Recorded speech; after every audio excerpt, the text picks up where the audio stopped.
You're listening to Crossing the Axis, the podcast that explores the commercial side of film production. With your host, James Keblas.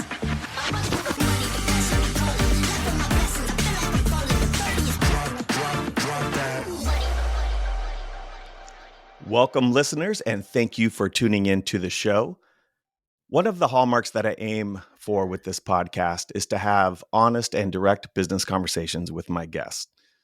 My goal is to identify the best practices for production companies to succeed with clients, and for clients to find partnerships that actually help them meet their business goals, who are then happy to pay sustainable fees as a result of meeting those goals. This, in my mind, is a healthy ecosystem. So when I'm looking for folks to learn from, I generally try to find ones who, A, have enough experience to give sound advice, B, are in positions of authority to speak as an insider, and C, are able to articulate their point of view in a way that demystifies paths of success rather than to make them more complicated. All three of these benchmarks are hit with today's guest, Nicholas Incorvaia.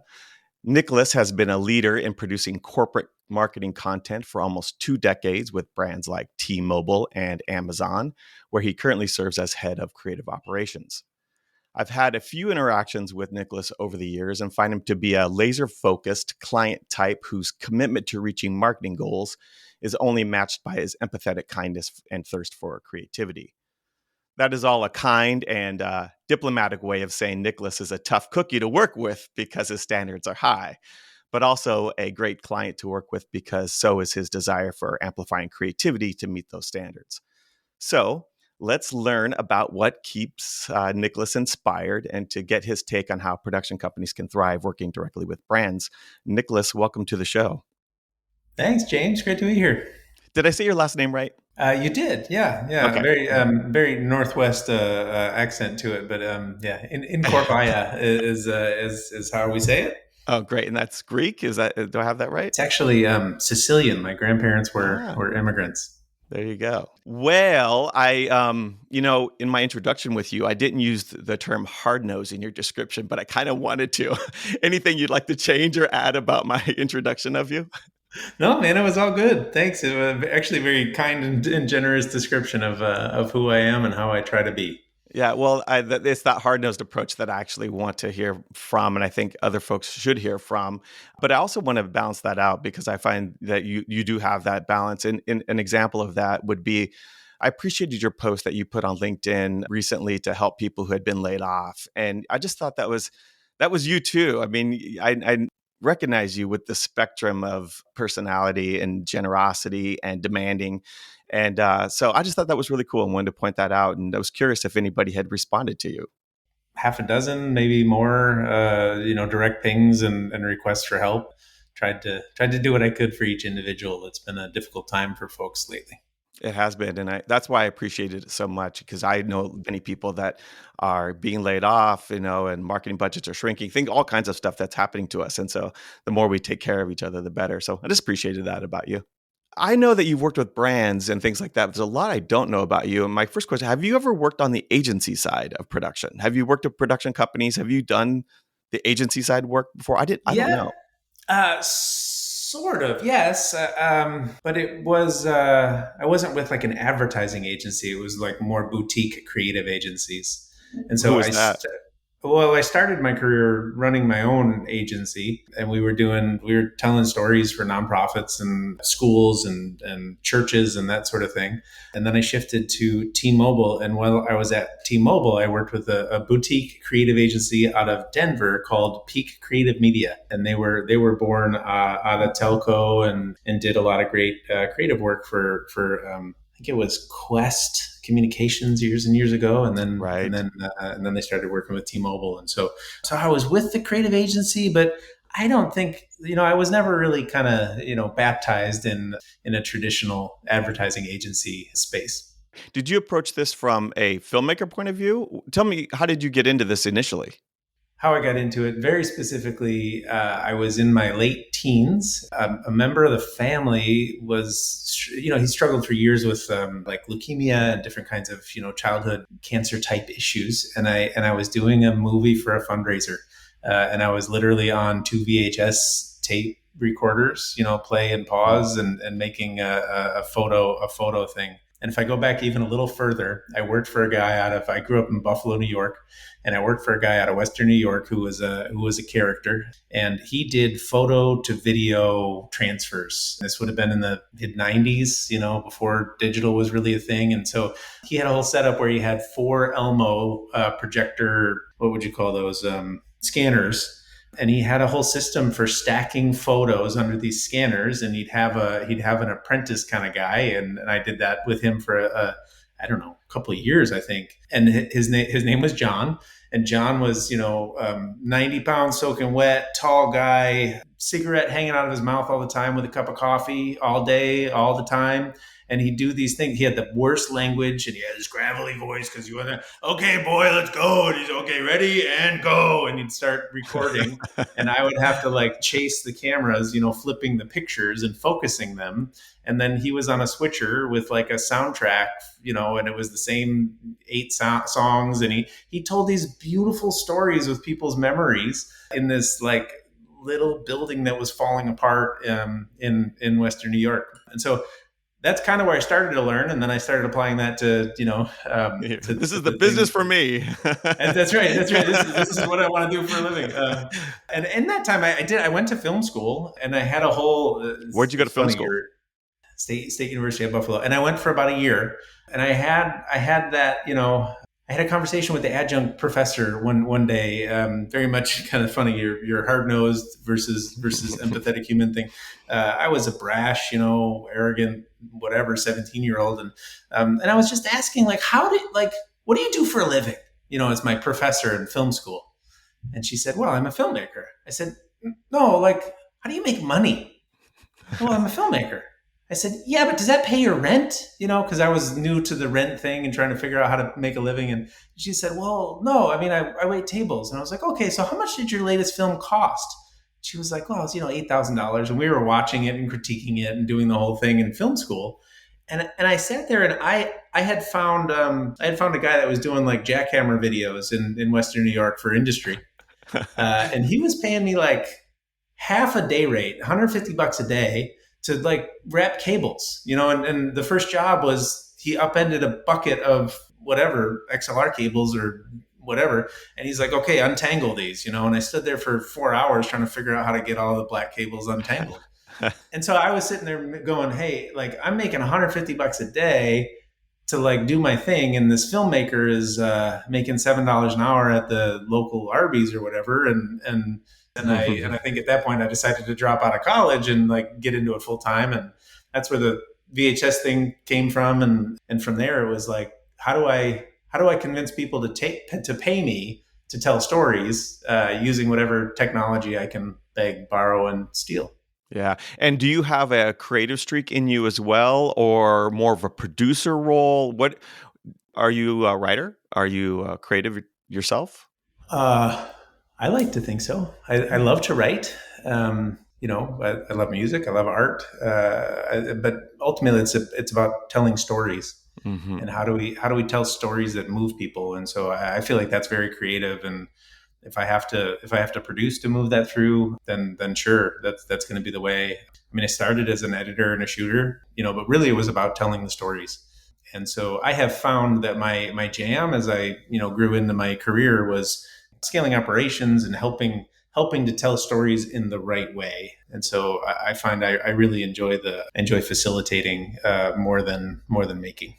Yeah. And so did you figure that out when you were running your own company and doing your own thing? Because I can, when you talk about yourself, like on LinkedIn, for instance, you do talk a lot about your team building skills. You talk about, your ability to bring folks together and kind of move them in the same direction and, hit a target more than the other stuff. So is that?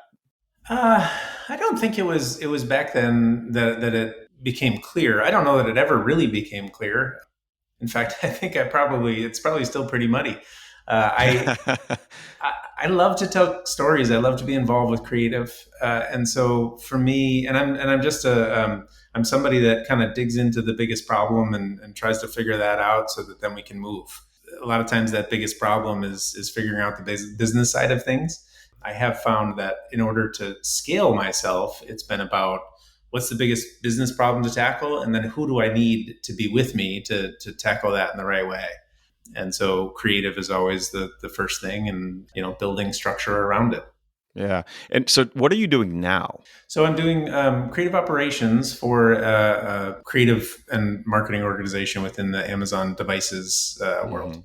Yeah. And what does that mean? What is multiple different products, multiple different teams, things like that? Yeah. So you figure like Amazon launches lots of products every year, Yeah. product services, subscriptions, and that kind of thing. And whenever you launch something, you have things that you have to do to get ready for that launch. You have to do brand work and brand strategy. You have to do naming. You have to do creative direction and a lot of design work, oftentimes video and photography to help the thing come to life. You have to build detail pages and category pages, and so in order to get that done, you can imagine it's thousands of people hours for every launch, Hmm. times multiple launches. Coordination across all those thousands of people hours is pretty intense, and so there's lots of different vectors, right? You have to coordinate the flow of work. You have to make sure you have the right people to execute that work, and you have to make sure that you're planning and strategizing about what you're going to do in 18 months. And so I run the teams that do all of that maneuvering. When I first met you, you were deeply entrenched in the video work with departments like Amazon Music and things like that. And it sounds like now maybe you're actually pulled back a little bit more and doing broader marketing, not just screen video stuff, but all kinds of things, right? All kinds of different marketing approaches for products. In the beginning of my career, it was all video, and then I shifted. When I joined T-Mobile, it was for video, but then things happened in the economy, actually, like today, and all of a sudden they weren't spending money on video, but they were trying to connect their teams, and so I spent a good 2-3 years just doing events, webcasts, and this was even a lot of tech, like trying to build out the technology for live streaming 12, 15 years ago. And so I shifted really heavy from like just making movies, being that producer, shooter, editor, and I'd hire crews to kind of help supplement that to doing that a little more at scale, doing more movies, but also trying to do that for events. And I focused a lot on the webcasting and event space. And that was really my focus for a little while. When I joined Amazon, it was as a senior producer, and it was a lot of video work. I built a big studio to create content to help customers make purchasing decisions. So like how to fry an egg, and then we'd sell the pan, or tips on. Were you involved in D1? That was that. Oh yeah, That was I'm mad. Yeah, that was probably you that built that whole thing. Is that true? indeed. I was part of that. Yeah. Yeah. Okay. I always thought that was kind of an interesting operation. Yeah. Yeah. So kind of that. D1 was a part of an internal crew that did made content and design for marketing and customer engagement. And so you can imagine from there, there's just so much opportunity to make stuff to engage with a customer or a potential customer. And I spent a little bit of time doing content strategy, and then I shifted over to Amazon Music, which was really design heavy. I didn't Mhm. do video much at all, and it was really about scaling a world-class design team. Mhm. And so that was, creative directors and art directors and processes for everything from style guides and structures for making playlist art covers to generating tens of thousands of campaign assets and banner ads and engagement material for digital music customers. So video, events, graphics, and design. And this role I'm in now kind of pulls all of those things together, just continues to kind of amplify the path I've been on of building and operating teams. With all that experience, is it possible to kind of do a breakdown of when you're building a campaign or trying to get a product to market or something, what percentage is it, done in-house versus done through like an AOR type of agency that you have a relationship with, and then they do all the parts, or you decentralized, approach of hiring direct production companies or design companies and things like that. Mhm. What would does anything come to mind for how that plays out? Over 20 years, I've seen the pendulum swing pretty broad, all those different ways. And so I feel like it's really cyclical. I feel like corporate wants to pull everything in house, and you have people that are good operators that kind of figure out how to pull things in house and then also supplement. And then I feel like it goes like way the other way where it's like, hey, we're just going to keep creative directors and producers in house, and everything's going to get subbed out, and we're going to do a cost per asset model. And then as that, I think it's pretty organic. Like as it's swinging, nothing in corporate happens fast, right? So as that pendulum is swinging, you got to figure out how to hybrid and how to be letting go of people, but also engaging, similar roles in different ways, or be onboarding people, but also trying to figure out how you get them up to speed. And so it's, I don't think there's a consistent model over the 20 years of my career that's been normal. Where do you think So we it's are in just that pendulum swing now? It's funny. I've been reflecting on that.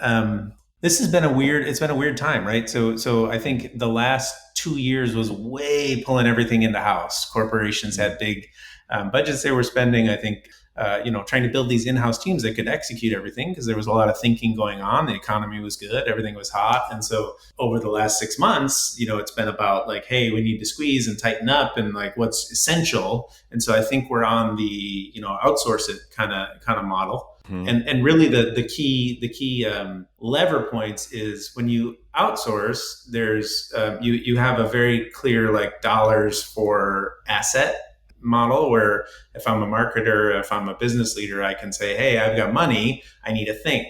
Whereas when it's internal, it's more like a people for output thing. And so you have to figure out how to build the right people, and then also optimize what they're doing. In the end, it's the same thing. You're putting people together to make stuff. It's just, are those people on payroll, or do we, go hire a company to take care of that? Yeah. Are you putting those people together, or are you hiring a company that's already assembled those people and can just get right at it? It's a little bit. Yeah. Except it's not I do think there's been a big shift in the last, I'd say 5 years, maybe, where it's not as clean cut as that. There's this kind of hybrid model of managed services, where you have these companies who maybe aren't agencies, who maybe aren't executing the work, but they're pulling the people together to execute the work, and they're working with the internal departments to make sure they're pulling together the right people. And there's a sweet spot in there where you kind of have enough of the internal to understand the ethos of the company and the products you're putting out, and the but you have enough of the strategy of what those products are supposed to do. Yeah. And then you have enough flexibility externally to, get the right people in the right place at the right time. Getting hired to a corporation is it's like moving your house, right? You gotta get in, you gotta get onboarded, you gotta, remodel, drink the Kool-Aid. Yeah, you gotta remodel, right?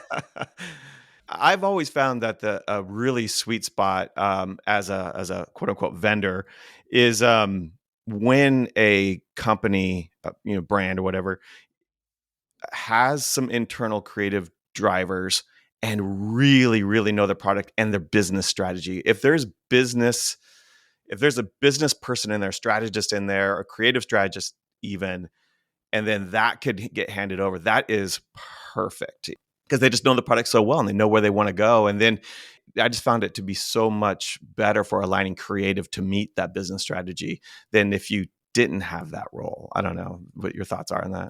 100%, totally agree. I mean, if there's any consistent thread throughout my career, it's really just been learning how to ask why.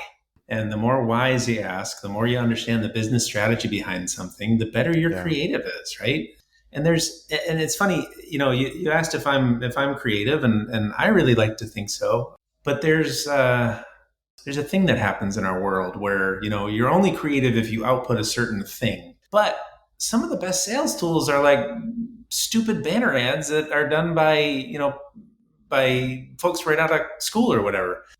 And so you can spend millions of dollars on a broadcast campaign, but sometimes a $20 ad is the thing that makes you click the button and buy the thing, which is what it's all about, right? And so understanding what the business strategy is for the product is one thing.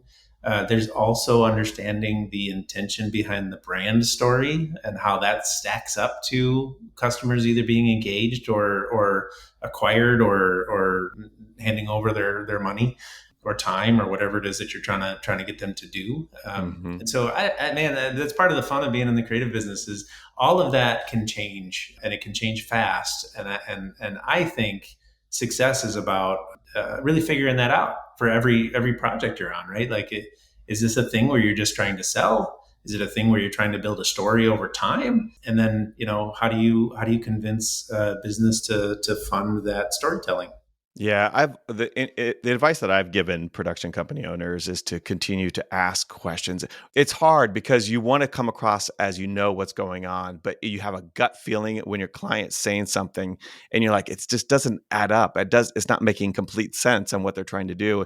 And I've seen it where people don't ask, I need you to explain this, because they're afraid of asking those questions. But I think you got to turn the screw. You really got to continue to push and push and push a client to answer these questions, especially when your gut is telling you it's not well thought out, that maybe that's not correct, and really challenge the client. Do you like that?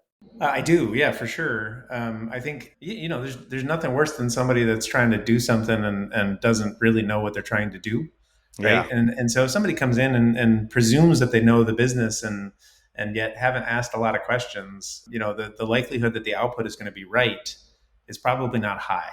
Well, but sometimes the client thinks it's going to be right, right? The work has been done, and now you're shopping for order takers to some degree. Like, okay, carry this out and make it happen. But I think you still want the vendor in this case to still question some of the approach, right?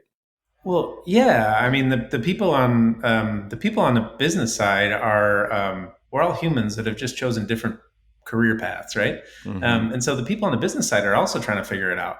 If you're working for the T-Mobiles and the Amazons and the Microsofts and the whoever Apples of the world, you're doing new, interesting things that haven't been done before. You're solving a market need that nobody else is solving, or somebody else is solving it worse than you, hopefully. The marketers that you're working with, they don't have it figured out. They might know their channel strategy. They might know kind of best practices about what works and what doesn't. But the whole jam with creative is coming up with that new way to speak to a human, or coming up with an old way to speak to a human in the right way.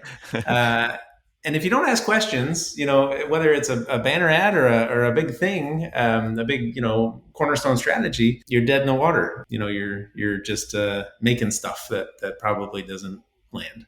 Yeah. Are you finding that you hire production companies directly and to do, your video campaign work, screen campaign work, or do you mostly go through an ad agency or creative agency that you have and then have them manage that production piece of it? In my career and where I've been, I've leaned a lot more into hiring actual production companies. Yeah. I've tended to hire, creative directors and even producers to the internal teams, and then I get the get it done work happens with companies. How much creative development do you expect to come from production company when you hire them directly? If you know that's your approach, right? You're like, we're going to hire. Let's come up with this campaign, this approach that we're going to go forward on. We're going to hire a production company directly. How much do you want them to contribute to the creative concepting of how to go forward, or do you just want to make sure you have all that in house first? Depends on the mix, man. Depends, yeah. Yeah, totally depends on what I've got to work with as far as my internal talent and crew, and also like the type of work that we're doing, right? Like, so if I'm doing something where it's high level storytelling that needs a lot of creative, and we're making 2 or 3 movies a year, I'm not going to hire an internal crew. I'm going to go find an agency that can help do the development and come back with ideas and then execute. If I'm doing 500 movies in a year, or 10,000 design assets, I'm probably going to hire the lead creatives in-house. I'm probably going to hire the lead producers in-house. And then I'm going to go find agencies that can help us scale. And what I'm looking for there is, nimbleness, folks that can move and change as we grow, but then also somebody that can repeat successes, right? So I don't want to be figuring things out year over year. Once we figure them out, I want a playbook, and then I just want to see things coming. It just kind of depends on what the need is for the business. How often do you hire a production company in this case, or I'll just say agency? All kind of means the same thing in for this context, that you've never worked with before versus going to someone that you already worked with and trust? It's funny. I've moved around a bit in my career, particularly at Amazon. Trust and relationship is everything. Mm-hmm. So, I'd prefer to work with somebody that I trust and who I've know has done it. As I look back, there's not a ton of consistency. I feel like I'm working with new people all the time. And so I actually struggle with that a lot. I think, I actually feel like, you start to think about imposter syndrome or somebody who's in my position. I feel like I should have a Rolodex of people that I trot out everywhere I go somewhere new. But I find that the challenges I take on don't need the same people. And so I tend to find myself, trying to test new agencies, companies, partners, whatever, in every place I go. And I say it's pretty rare that I've had the same crew that has just kind of flowed through to each new engagement.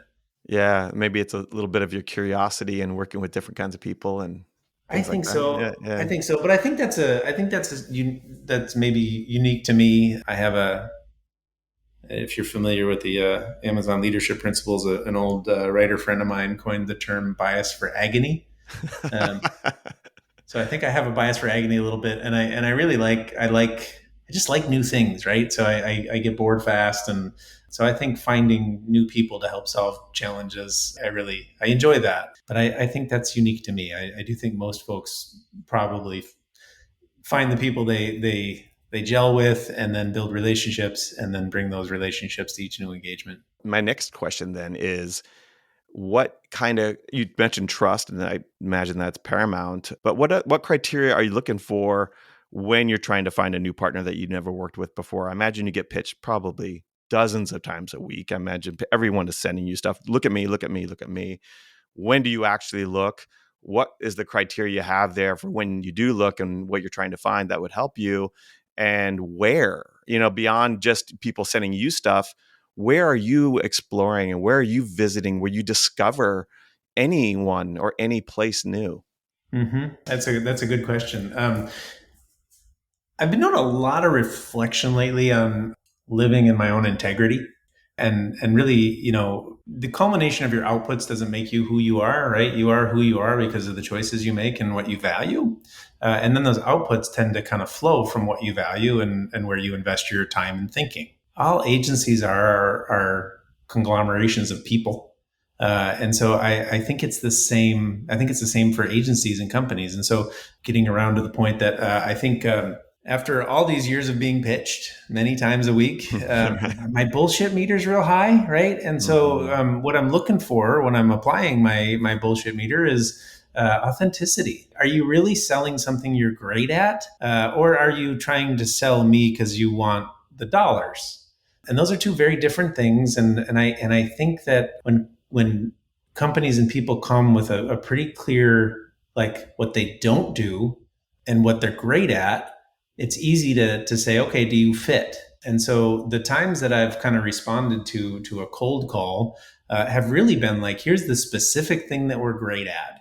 And I happen to have a need. And then it's like, oh, okay, I should pursue this company because they know how to get this thing done. And I've seen success with that. If it's more general and it's like, hey, I need somebody to take care of I need somebody to help me with a problem that's not particular, like, I've got this new business opportunity, I don't know how to approach this, I need a partner. That's when I tend to go to people who've, solved for me before and say, hey, I got this problem. Can you help me with it? With all your resources or whatever. So I'm more likely to engage somebody cold if it's a very specific thing and if they're very clear about what they can do. Yeah. I'm so glad you talked about really being specific. I think that's paramount over everything else is to find your niche. There's a line from David Baker, who's a really great consultant that I've learned from over the years, who talks about, you need to have your competition level between 10 to 200. If you're under 10, you don't have enough of a business. You have more than 200, you're not niche enough. Or if you're looking for customers, 200 to 2,000. There's 200, maybe you got something. There was over 2,000, you're not niche enough. And I apply that whenever I'm giving advice as well. I think it's really smart, and it's required, I think, in this modern age where specialization is becoming more powerful. Not only do clients need specialization, but it's where you can add value that you can charge more money for. If there's less people capable of doing what you do, it has greater value in the marketplace. And so there's kicking ass for your client and then getting paid money that you think you're worth, and that all comes down to specialization. And are there any particular kinds of specialization that you have examples of where it's resonated with you, or things that come to mind of where production companies can speak from their own point of view? Yeah, sure. I mean, understanding your no, like where are you going to say no, is super helpful. One that I think of is AR VR. Right, there's a company in Georgetown that was doing VR for a long time, and that's all they did, and it was super freaking cool. And I'm sure they got lots of great clients because they just did VR. And so when I was talking to those folks, it was like, this is cool. I haven't had in my career yet a need to make VR content. But when I do, I know those people are there, right? Exactly. And I enjoyed my time with them because they weren't trying to tell me they could also do my event openers and my editorial content and my, whatever. Yeah. And so, like, even to the point of there was a guy I was talking to for a while out in New York who he had this really sweet series around the shopping scene, the small shopping scene in New York, bodegas in New York, and it was just cool. It was, and I was always trying to find a way to actually work with that person because the work was cool and it was interesting. I wouldn't call that person for my event opener sizzle. Right. Right. And there's a lot of great companies that do event sizzles. The flip side of that is I have a philosophy that I talk about a lot is coming from a place of yes. I love the idea of finding your no. So getting down to your 20 to 200, like, what is your thing? Find your no to most things, so that you can come from a place of yes. And when you start with, yeah, I can probably figure that out for you, you get to a place where you start to use the 5 whys, and you get to a terminating factor where you can say, yes, I can do this if all these things are true. And so if you have your specialty and then your client comes, which I've done more times than I can count, with a unreasonable demand or request, and I know you do event sizzles, but I really need somebody to do these 10,000 banner ads, and I don't have anybody else to talk to right now. Can you guys figure this out? And I've seen that be successful, but it's when folks are coming from a place of yes and saying, hey, I don't have a design crew, but you know what? I got a great producer who's been looking for something to do. And so if we can have 3 months, and if we can test in this way, and if the banners are all this size, then yeah, I think we can do that for you. I like the specialty plus, right? Because you got to be able to scale. Well, that's specialty plus honesty in a lot of ways, I think, which is, I think, another thing that production company owners are afraid of. I think too often we say, hey, we're full service, or we don't do specialty because we're afraid of losing business opportunities. But the reality is, the more you specialize, the more your business and your creativity will develop, because you're honing in on a particular thing that people will start calling you for, and you will be so good at it that you could actually get a little bit creative and exploratory and adventurous with it as well, and be able to apply that in ways that actually really triggers that kind of the creative stuff, and that get you over the commercial side of what we're all doing here. I think I know it's a counterintuitive, but I think it's 100% true. It is. You have to have nerves of steel, though, right? Because if you're not saying yes, you're not paying your bills, you're not feeding your family. Yeah. And so how do you find that specialty that's worth enough to keep you going?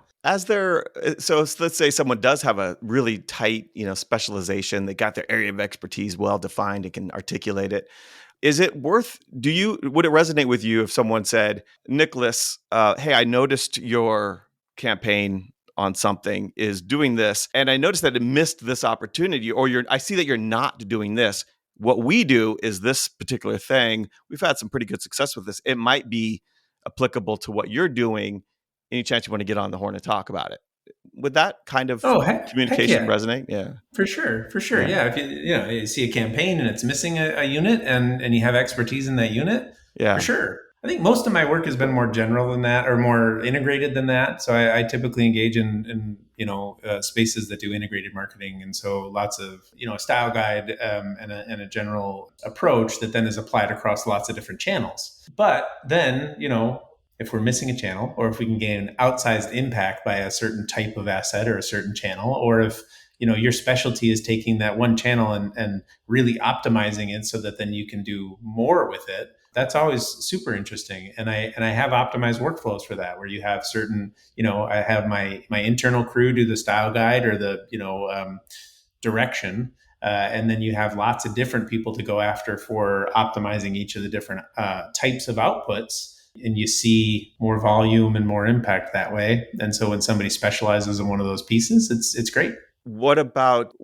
knowing process? So if a production company is trying to talk to you, does it help you in any significant way when they can speak to their particular process of production, whether that is we do casting with this point of view, or this is our cinematography, point of view, or this is how we adapt from your scripts to a screen in a commercial way that like there's a particular, IP of process or whatever it might be. Does that kind of communication resonate with you? It's always impressive. You like that? Yeah. I'm always excited when an agent, particularly when they have a high level of creative bar, like where the work is beautiful and interesting. And then, when they come into the pitch with, here's our process for getting there. Mm-hmm. Love that. Yeah. There's not a lot worse than you hire some brilliant creative, and they kind of go off and do a thing, and you kind of wait for a big reveal, and then you got to work through, maybe it's not quite right, or maybe the thing is wrong, or whatever it is, one piece of it's wrong. For me, I want to see that brilliant creative engaging in steps of a process that are logical and rational and repeatable, and then scalable, right? So yeah, I love when an agency or a production company comes in and starts with process, particularly when they've branded little bits and pieces of it, and Right. you can tell they kind of get off on the points of intersection, and I love that stuff. And that might be me. I'm a process guy. I enjoy, because I feel like when you have good process, you can be more nimble, right? You can maneuver and do things differently. A lot of creatives feel like process is a shackle. The creative process, the overall creative flow, requires constraints. Mm-hmm. It's not good without constraints, right? And so process is one form of constraint that helps your likely not creative minded business partner understand what they're getting from you and when they get it. Yeah. And so being able to speak to it. And here's the other thing. This is really important. I've seen a lot of folks come in and they pitch process, and then they don't actually follow it. Oh. So I'll get like 3 weeks in and I'm like, hey, what happened to this milestone that we were supposed to you gave me the whole slide thing, and now I feel like I'm talking to 8 different people and the thing's off track and the budget's funny. Like, I thought you guys were process people. That's happened more times than not, right? Where I think, and that's where the integrity and authenticity thing comes in. Are you really process focused, or are you putting this on a slide because I'm an ops guy and you're just trying to appeal to me? I love when companies are actually dialed into the process and they leverage it, not for the process, but to make great creative, which is the whole point. Where do you find work? Do you read trade websites or subscribe to anything? Are you part of an association where you share information? Where do you learn about new companies? Who do you call first? All of those types of things. Sure.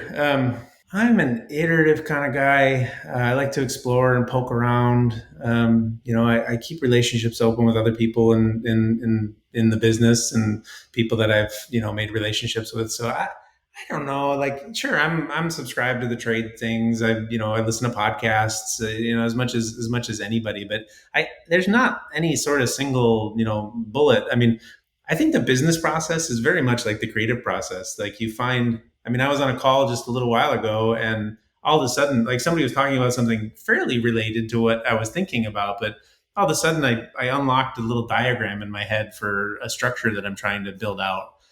You'd be listening to a podcast and it's like, I got to call that guy because I think, and then you make a phone call and then you find, so I don't know. This isn't the answer that anybody wants to hear, but I think it's really organic. I think it's like right place, right time, saying the right things. But I do think it all comes back to what we've been talking about. You have to have integrity and be authentic to yourself and to what's driving your outputs. And you have to know what you're saying no to. And I think if you're like strict on those two things, you'll find yourself in the right place. There's one example that comes to mind. There was a guy years ago when I was doing more direct production.